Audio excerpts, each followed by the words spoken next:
பாவலன் அவர்களே, வே கனியமுதன் அவர்களே,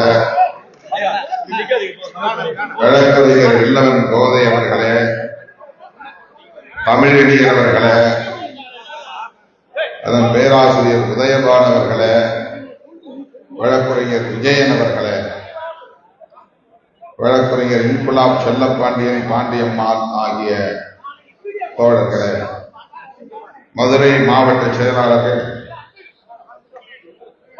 தீபம் என்கிற சுடர்மொழி, வழக்குரைஞர் ப ரவிக்குமார், அரச முத்துப்பாண்டி, ஊர்சேரி சிந்தனை வளவன், காளிமுத்து ஆகிய தோழர்களே, நம் அனைவரையும் வரவேற்று உரையாற்றி சிறப்பித்திருக்கிற இச்சங்கத்தின் மாநில செயலாளர் வழக்குரைஞர் தா பார்வேந்தன் அவர்களே, இதனை ஒருங்கிணைத்து சிறப்பித்துக் கொண்டிருக்கிற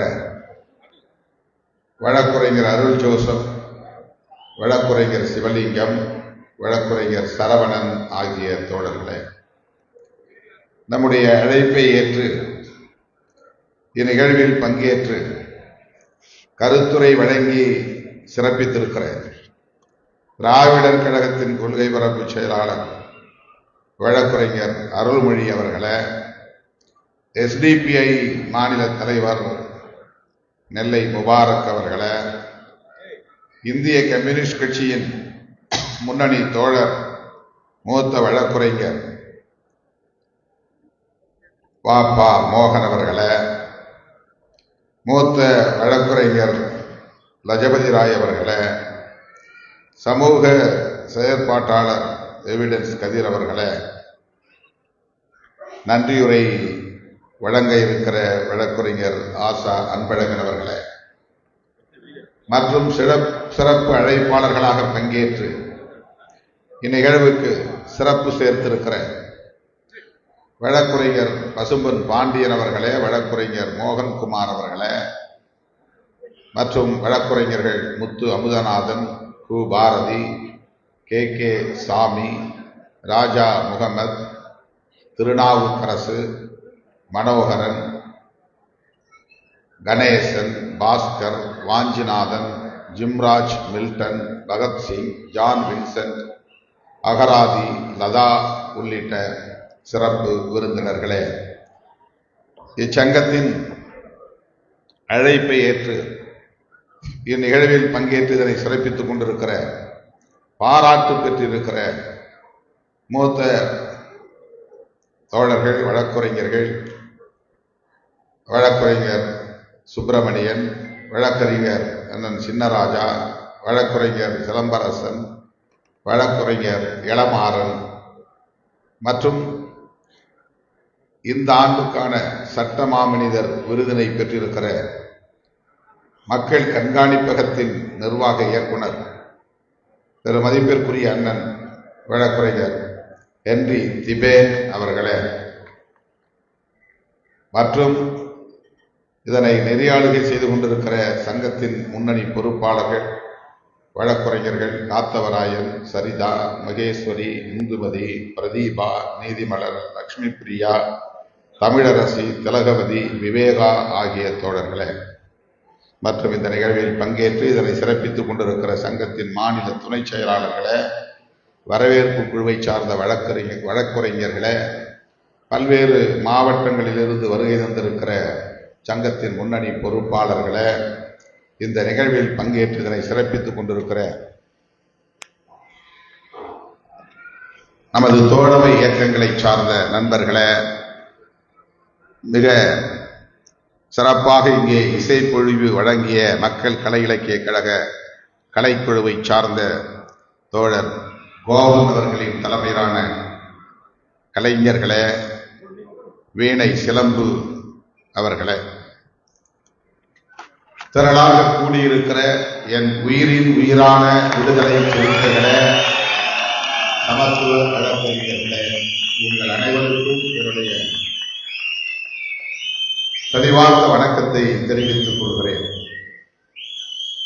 இந்த ஆண்டுக்கான புரட்சியாளர் அம்பேத்கர் சட்ட மாமனிதர் என்கிற சிறப்பு விருதினை பெற்றிருக்கிற அண்ணன் ஹென்றி டிபேன் அவர்களுக்கு முதலில் என்னுடைய நெஞ்சார்ந்த பாராட்டுகளையும் வாழ்த்துக்களையும் குறித்தாக்குகிறேன். இரவே விமானம் பிடித்து நான் சென்னைக்கு திரும்ப வேண்டும்.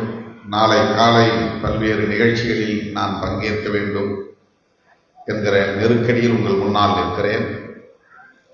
ஏறத்தாழ 1 மணி நேரமாவது எனக்கு தருவார் பார்வையற்றர் என்று கருதினேன். 10 நிமிடம் கூட இல்லை.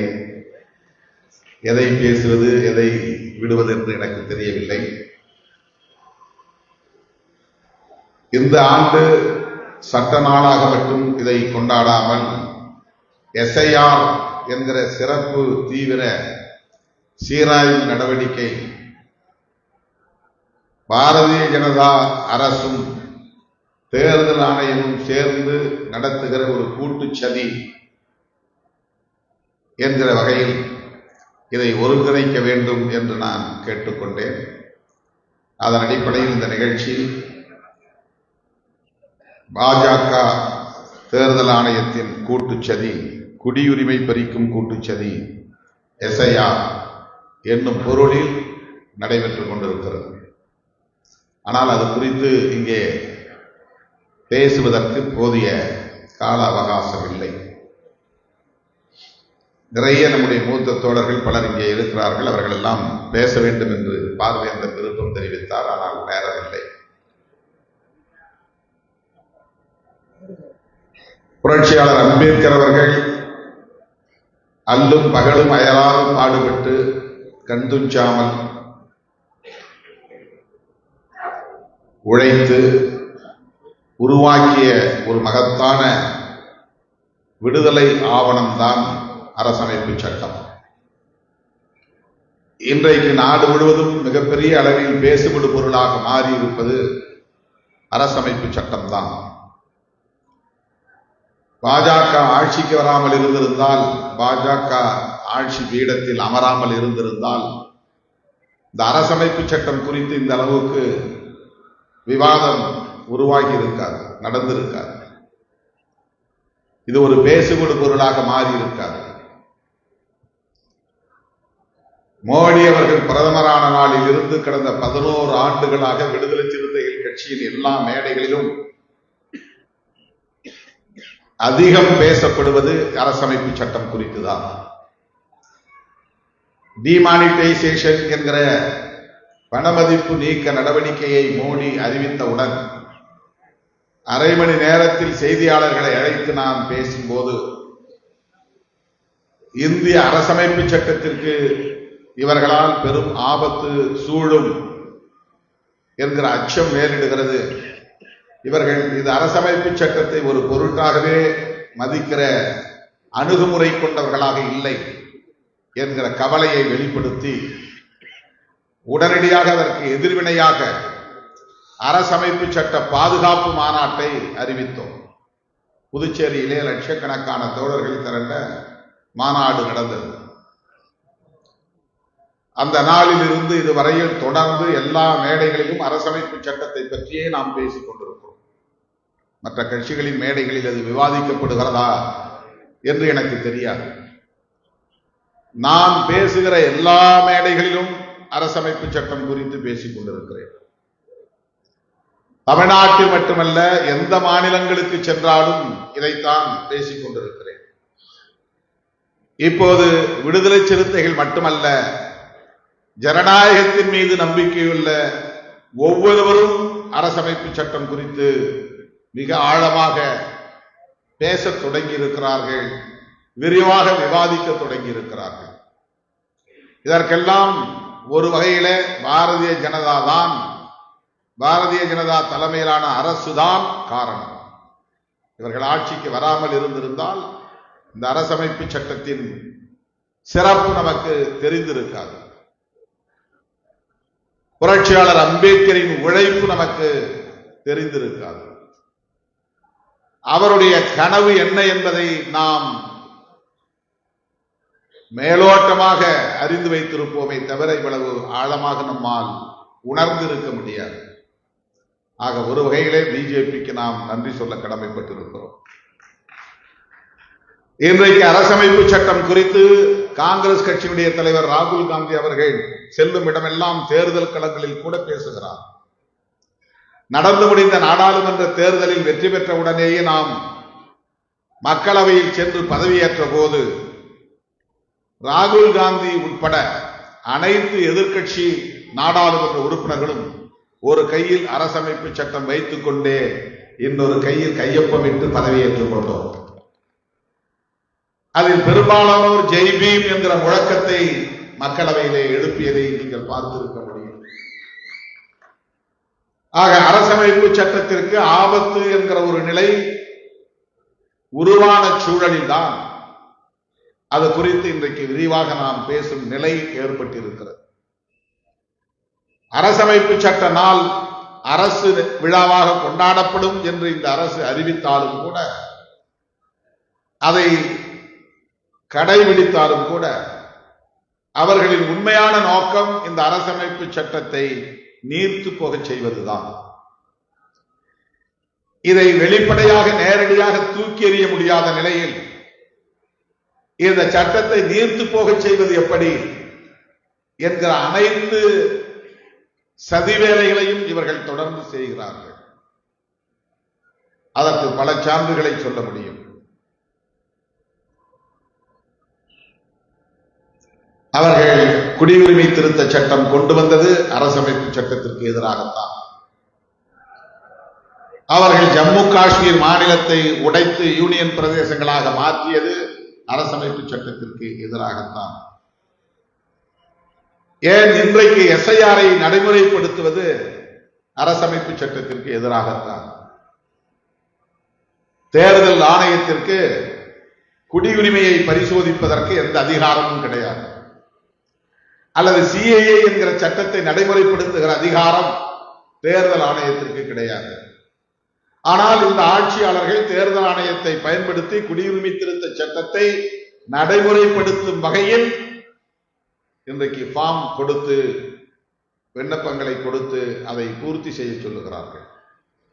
இதற்கு முன்பெல்லாம் ஒவ்வொரு தேர்தலுக்கு முன்பும் சம்மரி ரிவிஷன் என்கிற பெயரால் வாக்காளர் பட்டியல் சீராய்வு நடந்திருக்கிறது. எஸ்ஐஆர் நடந்ததாகவும் 8 முறை நடந்ததாகவும் தேர்தல் ஆணையத்தின் வெப்சைட்டிலே போட்டிருக்கிறார்கள். அப்போதெல்லாம் பேசப்படாத எஸ்ஐஆர் இப்போது ஏன் பேசப்படுகிறது என்றால், இப்போதுதான் முதல் முறையாக இந்த விண்ணப்பம் கொடுத்து வீடு வீடாக சென்று பூர்த்தி செய்கிற முறை நடைமுறைக்கு வந்திருக்கிறது. தூய்மை பணியாளர்களை கூட பிஎல்ஓவாக இன்றைக்கு நியமிக்கிற முறை உருவாகி இருக்கிறது. Booth level officers. இது உண்மையிலேயே வாக்காளர் பட்டியலை சீராய்வு செய்வதற்கான ஒரு நடவடிக்கை அல்ல. இதை அமித்ஷா அவர்களே ஒப்புக்கொண்டிருக்கிறார். அண்மையிலே குஜராத்தில் நடைபெற்ற நிகழ்ச்சி ஒன்றில் பிஎஸ்எஃப் 50ஆம் ஆண்டு பொன்விழா நிகழ்ச்சி ஒன்றில் அவர் பேசிய போது சொன்னதாக டெக்கான் கிரானிக்கல் என்கிற ஒரு ஆங்கில ஏட்டில் பதிவாகி இருக்கிறது. அவர் சொல்லுகிறார், எஸ்ஐஆர் என்பது என்ஆர்சி நடைமுறைப்படுத்துவதற்குத்தான், அதிலே எந்த சந்தேகமும் இல்லை என்று அவரே ஒப்புதல் வாக்குமூலம் கொடுக்கிறார். முதல்வர் தலைமையில் கூடிய அனைத்து கட்சி கூட்டத்தில் விடுதலை சிறுத்தைகள் கட்சியின் சார்பில் நான் பேசிய போது இதைத்தான் சொன்னேன். இது வெறும் வாக்காளர் பட்டியலை சீராய்வு செய்வதற்கான முயற்சி அல்ல. எனவே மழை பெய்கிற நாள் எங்களால் இதை செய்ய முடியாது என்று இதையெல்லாம் நாம் காரணமாக சொல்லக்கூடாது. இதனுடைய உள்நோக்கமே குடியுரிமையை பரிசோதிப்பதுதான். ஆகவே இது நடத்தவே கூடாது, இதனை நடைமுறைப்படுத்தவே கூடாது என்று எல்லோரும் சேர்ந்து ஒருமித்த குரலில் போர்க்குரல் எழுப்ப வேண்டும் என்று நான் வலியுறுத்தினேன். இது குடியுரிமையை பறிப்பதற்கான ஒரு கூட்டுச்சதி. அது எப்படி முடியும்? அதற்கு பீகார் சட்டமன்ற பொது தேர்தல் ஒரு சான்றாக இருக்கிறது. பீகாரில் 43 லட்சம் பேரை நீக்கி இருக்கிறார்கள்.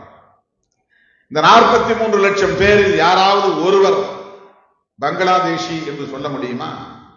பாகிஸ்தானி என்று சொல்ல முடியுமா? சீன தேசத்தை சார்ந்தவன் என்று சொல்ல முடியுமா? ரஷ்யாவில் இருந்து புலம்பெயர்ந்தவன், சட்டவிரோதமாக குடியேறியவன் என்று அவர்களால் உறுதிப்படுத்த முடியுமா? இந்த 43 லட்சம் பேரும் யார்? அதில் 37% பேர் முஸ்லிம்கள். அந்த 37% பேராக இருக்கிற முஸ்லிம்கள் யார்? எந்த மாநிலங்களை சார்ந்தவர்கள், எந்த நாட்டை சார்ந்தவர்கள்? மன்னிக்கவும், அந்நிய நாடுகளில் இருந்து, அண்டை நாடுகளில் இருந்து இந்த மண்ணிலே சட்டவிரோதமாக குடியேறியவர்களை வெளியேற்றுவதற்காகத்தான் எஸ்ஐஆர் நடைமுறைப்படுத்தப்படுகிறது. என்ஆர்சி என்கிற தேசிய குடிமக்கள் பேரேட்டை உருவாக்குவதற்காகத்தான் இதை செய்கிறோம் என்று சொல்லுகிற அமித்ஷா அவர்களே, பீகாரில் நீங்கள் நீக்கி இருக்கிற வாக்காளர் பட்டியலில் இருந்து நீக்கி இருக்கிற 43 லட்சம் பேரில் யாராவது ஒருவர் பங்களாதேஷில் இருந்தோ, ரஷ்யாவில் இருந்தோ, மியான்மரில் இருந்தோ, சீனாவில் இருந்தோ, பாகிஸ்தானில் இருந்தோ, இலங்கையில் இருந்தோ, அண்டை நாடுகளில் இருந்தோ குடிபெயர்ந்தவர்கள், சட்டவிரோதமாக குடியேறியவர்கள் என்று சொல்ல முடியுமா? சொல்ல முடியாது. இல்லை, அவ்வளவு பேரும் இந்த மண்ணின் மைந்தர்கள் தான். இப்போது அவர்கள் பெயர்கள் நீக்கம் செய்யப்பட்டு விட்டன.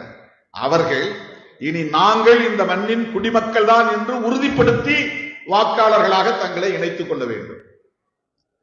ஆக குடிமக்களாகிய நமக்கே அவர்கள் இந்த சட்டத்தின் மூலம் நீ இந்த நாட்டின் குடிமகன் தானா என்று நீயே உறுதிப்படுத்த வேண்டும்.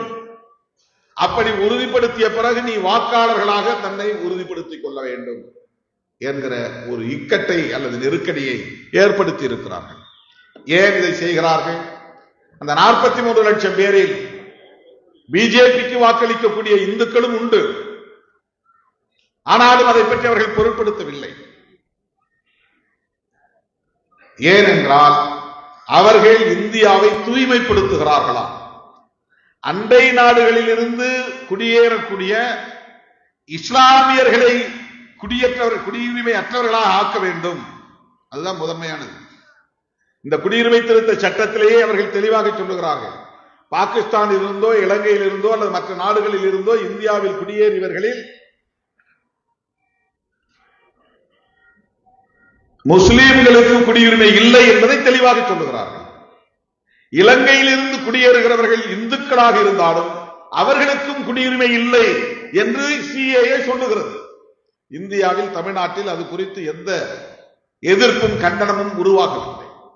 இலங்கையில் இருந்து 1 லட்சத்துக்கு மேலானவர்கள் ஈழத் தமிழர்கள் இங்கே குடியேறி இருக்கிறார்கள், தஞ்சம் புகுந்திருக்கிறார்கள், அகதி முகாம்களில் இருக்கிறார்கள், வெளியேயும் இருக்கிறார்கள். இவர்களுக்கு குடியுரிமை தர முடியாது என்று சிஏஏ சொல்லுகிறது. அவர்கள் முஸ்லிம்கள் இல்லை, இந்துக்கள் தான், தமிழர்கள் இந்துக்கள் தான், ஆனாலும் இல்லை என்று.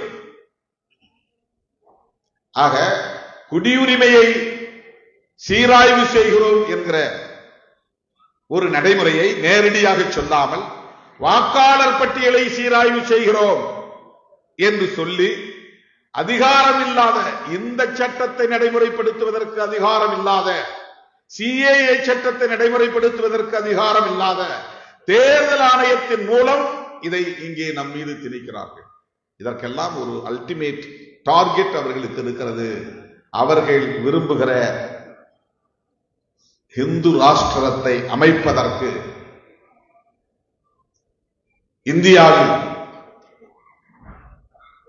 இந்துக்கள் அல்லாதவர்களை குடியுரிமையற்றவர்களாக ஆக்கி, வாக்குரிமையற்றவர்களாக ஆக்கி, அவர்களின் ஆதரவோடு அவ்வப்போது வெற்றி பெறுகிற மாநிலங்களில் ஆட்சியை கைப்பற்றுகிற எதிர்கட்சிகளை வீழ்த்தி, காங்கிரஸ் இல்லாத பாரதம், கம்யூனிஸ்டுகள் இல்லாத பாரதம், கழகங்கள் இல்லாத தமிழ்நாடு, அம்பேத்கரியம் பெரியாரியம் இல்லாத ஒரு தேசம், இவற்றை கட்டமைப்பதுதான் அவர்களின் நோக்கம்.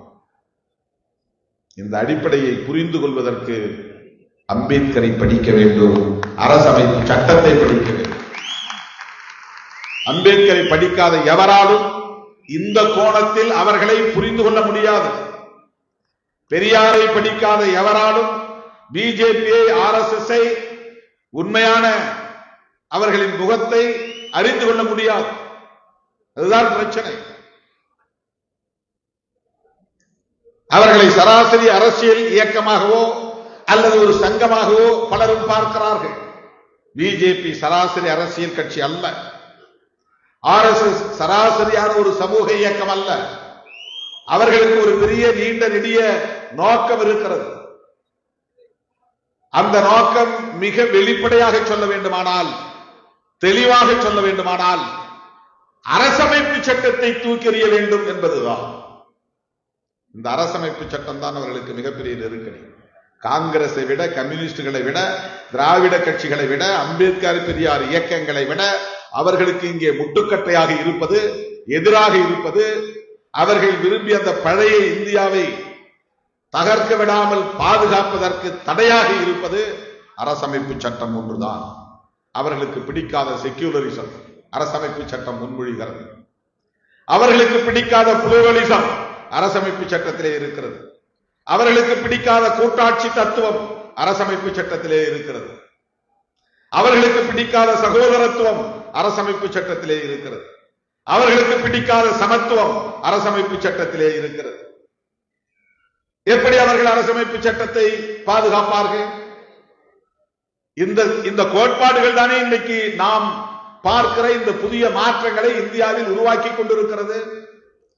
சாதி ஒழிப்பை பேசுகிறது, பிறப்பின் அடிப்படை உயர்வு தாழ்வு இல்லை என்கிற கருத்தை பேசுகிறது, ஆணும் பெண்ணும் சமம் என்கிற கருத்தை பேசுகிறது, அனைவருக்கும் அதிகாரம் பரவலாக்கப்படும் என்று பட வேண்டும் என்று பேசுகிறது, மாநிலங்களுக்கு அதிகாரம் வேண்டும் என்று பேசுகிறது, மொழிவழி தேசியவாதத்தை பேச அனுமதிக்கிறது.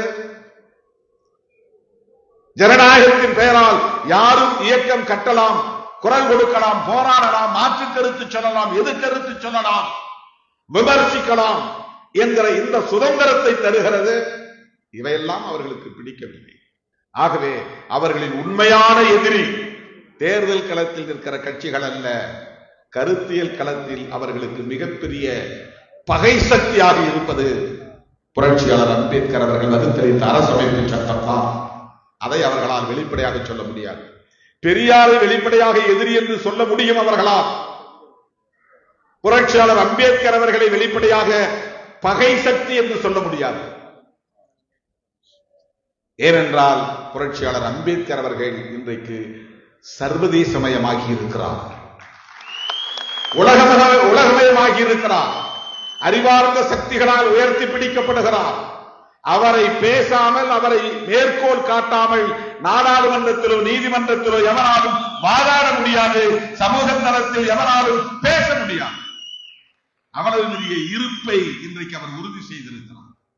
அவரை மேற்கோள் காட்டாமல் பகைவன் கூட நாடாளுமன்றத்தில் பேச முடியாது.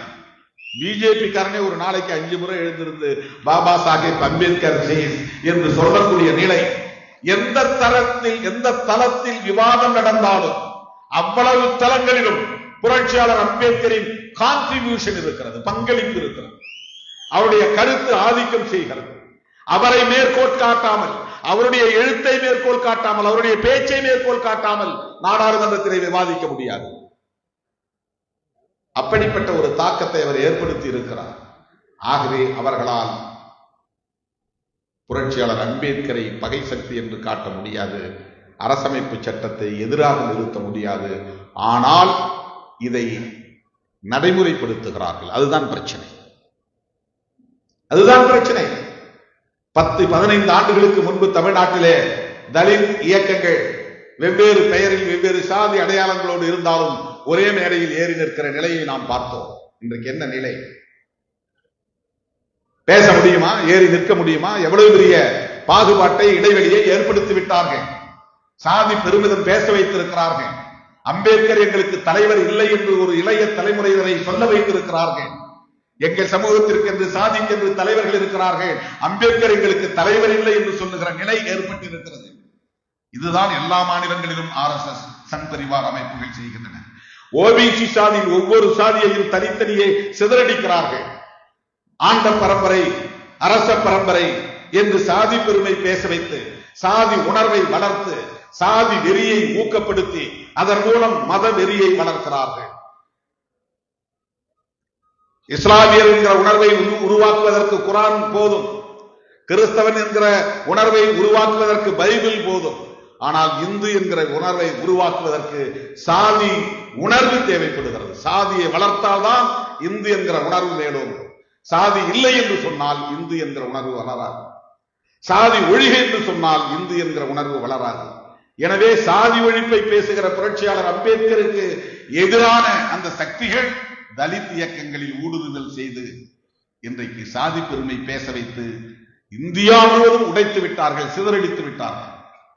இவர்களை இனி ஒரு குடையின் கீழ் ஒருங்கிணைக்க முடியாது, ஒரு அடையாளத்தின் கீழ் ஒருங்கிணைக்க முடியாது. அப்படி ஒரு நிலையை அகில இந்திய அளவிலே ஏற்படுத்தி இருக்கிறார்கள். இப்படிப்பட்ட இந்த அரசியலை, நச்சு அரசியலை மக்களிடத்திலே அம்பலப்படுத்த வேண்டியதுதான் நம்முடைய கடமை. தனிப்பட்ட முறையிலே சிறுத்தைகள் இயக்கம் மட்டும் இதை சாதித்துவிட முடியாது. இடதுசாரிகளோடு இயங்க வேண்டும், இணைந்து இயங்க வேண்டும். திராவிட இயக்கங்களோடு இணைந்து நாம் இயங்க வேண்டும். அனைத்து தரப்பு ஜனநாயக சக்திகளோடு கைகோர்த்து நிற்க வேண்டும். இதையெல்லாம் உணர்ந்துதான், புரிந்துதான் திமுக தலைமையிலான மதசார்பற்ற முற்போக்கு கூட்டணியில் விடுதலை சிறுத்தைகள் கட்சி உறுதியாக நிற்கிறது. சில அற்பர்கள் நாம் ஏதோ 2 சீட்டு 3 சீட்டுக்காக அங்கே ஒட்டி கொண்டிருக்கிறோம் என்பதை போல ஒரு விமர்சனத்தை வைக்கிறார்கள். இந்த கூட்டணியில் இருக்கிற ஒருவரும் கடந்துவிடக் கூடாது, சிதறிவிடக் கூடாது என்கிற பொறுப்புணர்வோடு விடுதலை சிறுத்தைகள் கட்சி களமாடி கொண்டிருக்கிறது. ஏனென்றால் இந்தியாவிலேயே இன்றைக்கு இவர்களின் அரசியலை சரியாக புரிந்து அவ்வப்போது சம்மட்டி அடி கொடுக்கிற இடம் தமிழ்நாடுதான். திமுக தலைமையிலான மதசார்பற்ற முற்போக்கு கூட்டணி தான். ஆளுநர் RN ரவி இன்றைக்கு பேசிய பேச்சு வெளியாகி இருக்கிறது. இந்தியாவோடு தமிழ்நாட்டை நாம் ஒப்பீடு செய்து பார்த்தால் தமிழ்நாடு தனித்து நிற்கிறது, தனிமைப்பட்டு நிற்கிறது என்று சொல்லுகிறார். அதற்கு என்ன பொருள்? இந்தியாவிலேயே நாங்கள் மட்டும்தான் இந்தி திணிப்பை எதிர்க்கிறோம், இந்தியாவிலேயே நாங்கள் மட்டும்தான் சமஸ்கிருத மயமாதலை எதிர்க்கிறோம், இந்தியாவிலேயே தமிழ்நாட்டு மக்கள் தான் ஆரிய பார்ப்பனிய அரசியலை மூர்க்கமாக எதிர்க்கிறோம், இந்தியாவிலேயே தமிழ்நாட்டில் மட்டும்தான் நீட் கொள்கையை எதிர்க்கிறோம், இந்தியாவிலேயே தமிழ்நாட்டில் மட்டும்தான் புதிய கல்விக் கொள்கையை எதிர்க்கிறோம், இந்தியாவிலேயே தமிழ்நாட்டில் மட்டும்தான் இப்படிப்பட்ட எதிர்ப்புகள் தனித்துவமாக இங்கே விளங்குகின்றன. இந்த தனித்துவத்தை நாம் தனிமைப்பட்டு இருக்கிறோம் என்று அவர் சொல்லுவது என்ன பொருள் என்றால், எங்களால் பிற மாநிலங்களில் இந்துமயப்படுத்துவது போல இங்கே இந்துமயப்படுத்த முடியவில்லை, சமஸ்கிருதமயப்படுத்துவது போல் சமஸ்கிருதமயப்படுத்த முடியவில்லை, அதே போல மதவாத அரசியலை இங்கே உயர்த்தி பிடிக்க முடியவில்லை என்கிற ஆதங்கத்தில் அவர் பேசுகிறார். தோழர்களே, இதையெல்லாம் நாம் இந்த கோணத்தில் உணர்ந்து கொள்ளும் நாளாக, புரிந்து கொள்ளும் நாளாக அரசமைப்பு சட்ட நாள் விளங்குகிறது என்பதை எடுத்துச் சொல்லி, இந்த 2வது மாநில மாநாட்டை வெற்றிகரமாக நடத்திய உங்கள் அனைவருக்கும் என்னுடைய பாராட்டுகளை, வாழ்த்துக்களை கூறி, தொடர்ந்து இந்த கோணத்தில், இந்த களத்தில் இணைந்து நாம் ஜனநாயக சக்திகளோடு கைகோர்த்து நிற்போம் என சொல்லி வாய்ப்புக்கு நன்றி கூறி முடிக்கிறேன். நன்றி, வணக்கம். நம்முடைய சமத்துவ வழக்கறிஞர் சார்பில் இப்பொழுது எழுச்சி தமிழர்களுக்கு மாலை அணிவித்து, சால்வை அணிவித்து நினைவு பரிசு வழங்கப்படுகிறது. போங்கம்மா, என்னம்மா நீங்க என்ன பண்ணுங்க. இந்த வரவேற்பு குழுவை சார்ந்த தோழர்கள் தங்களுக்கு மேடையில் இருக்க வேண்டும் என்று கேட்டுக்கொள்கிறோம். எழுச்சி தமிழர் புறப்பட்டு விட்டாலும் நாம்